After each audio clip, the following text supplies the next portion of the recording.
All right, I thought starting out the new year, I wanted to give you some attitudes and actions for having the best year ever. You're going to want to stick around for this. This is the Franchise Pitfalls and Profit Show. Each week, we bring you the challenges and triumphs of being in the franchise development and consulting business. The things you need to make money faster. And now your host, one of the most successful franchise developers in North America, Don Shin. All right, I want to talk about getting started in the new year and doing so in a way that's going to help you have the best year ever.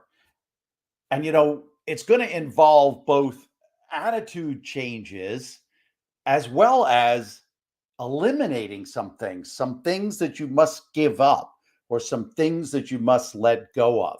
So let's dive right into it. I have 7 attitudes and actions for your best year ever. First one, let the opinions of others not impact your life anymore. And I like to think of the time that I like to think of it as being invested as opposed to spending it.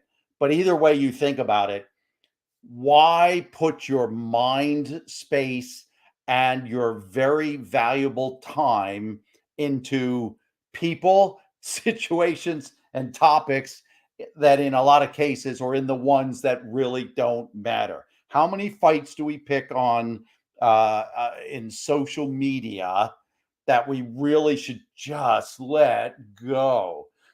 And so the first one I wanted to talk about here of the 7 is, where do you want to put your time, and think of your time as something that you should invest.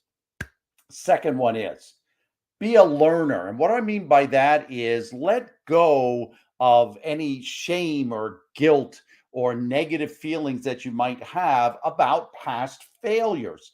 And when I connect those two, look at anything that didn't go as you had planned. Look at it as a learning opportunity, or look back at it and be sure that you did learn something from it.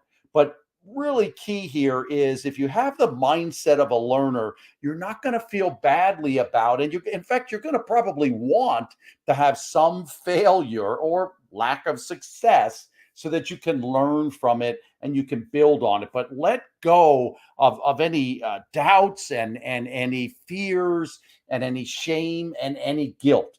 If you have that learner mindset, you don't need to have any of those other things.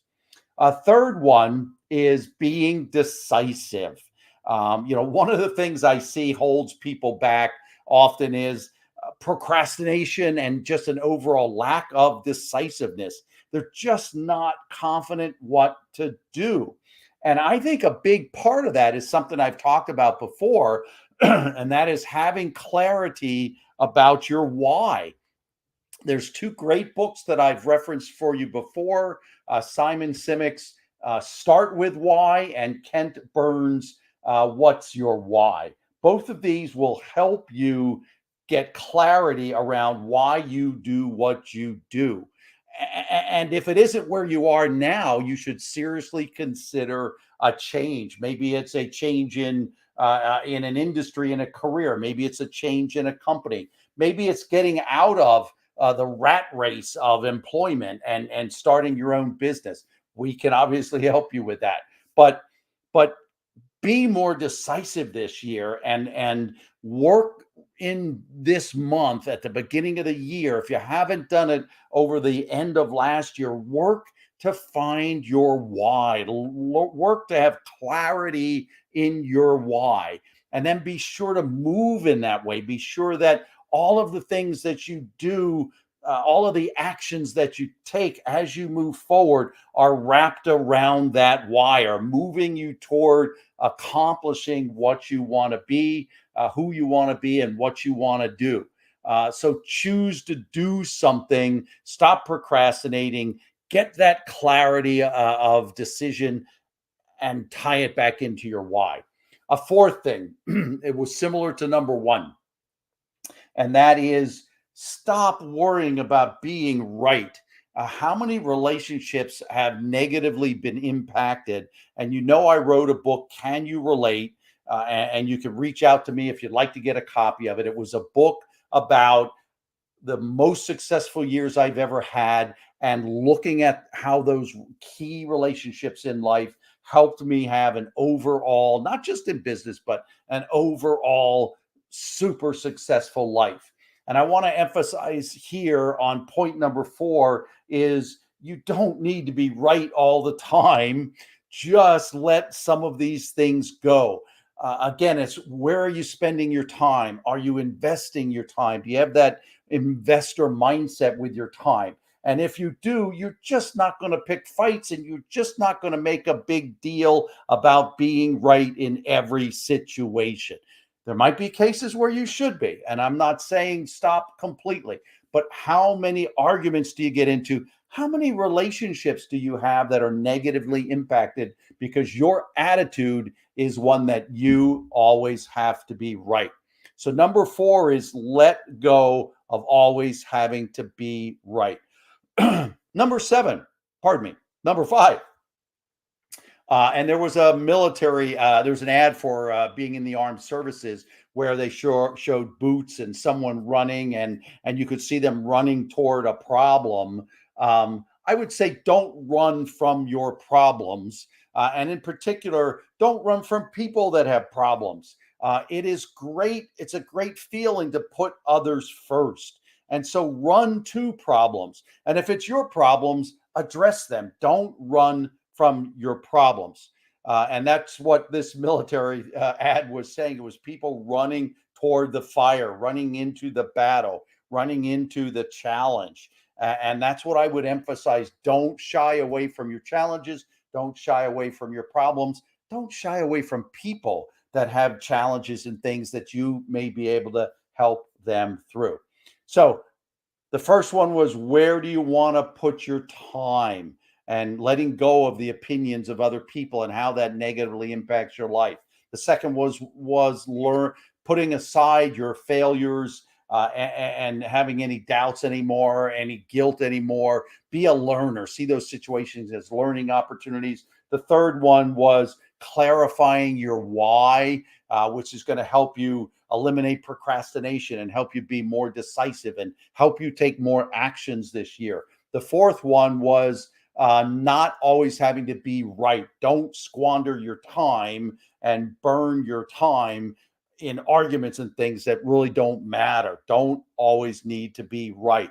And then this last one we just said was, don't run from your problems. In fact, run to your challenges, move into your challenges, address your problems, and have that attitude of wanting to solve these problems as opposed to running away from them, as well as people that may have some problems. So, number 6 of the 7 attitudes and actions for your best year ever. Number 6 is take ownership, take responsibility, stop making excuses. Even if it's things that you can't directly affect, or you didn't really do it yourself, stop using those things as an excuse. Find a way, but take responsibility for the results that you want in your life and the results you want in your business. And then lastly, number 7 is to have an attitude of gratitude. Most of your life, candidly, is probably going okay to pretty good, okay to going well. And part of feeling like life is going well is to be present. Enjoy the situations that you're in. Enjoy the people that you are with. Focus on the people. Be interested. Pour yourself into others. But don't overlook the fact that your life has a lot of positive things in it. I have a routine every morning. I have done this for years, and I go through my gratitudes. I thank the good Lord, and I go through gratitudes every morning before my feet hit the floor, because I want to approach my day recognizing that my life is really pretty good, and I should be grateful for many, many, many parts of my life. So, 7 attitudes of action Seven attitudes and actions for your best year ever are: invest your time. Don't worry about the opinions of others. Don't burn time on the opinions of others. Number two, be a learner. Don't have guilt and shame about past failures. Turn them into learning opportunities. The third one is to clarify your why so that you stop procrastinating, that you start moving forward, that you start being more decisive. Number four, you don't always need to be right. Again, don't waste your time being right. Spend your time, invest your time on better things. Number five, run to your problems, address your challenges. Otherwise, they're going to get bigger and bigger and bigger. Same thing with people. There are people where your experiences in your life are could make a difference in their life. Don't run from people that have problems. Move toward them and help them. Number six, take responsibility. Stop making excuses. And number seven, have an attitude of gratitude. Your life is going better than you probably realize it is, better than you're willing to admit, and be present to make your life feel better, and be present to enjoy the people and the situations that you're in. Seven attitudes and actions for the best year you're ever going to have.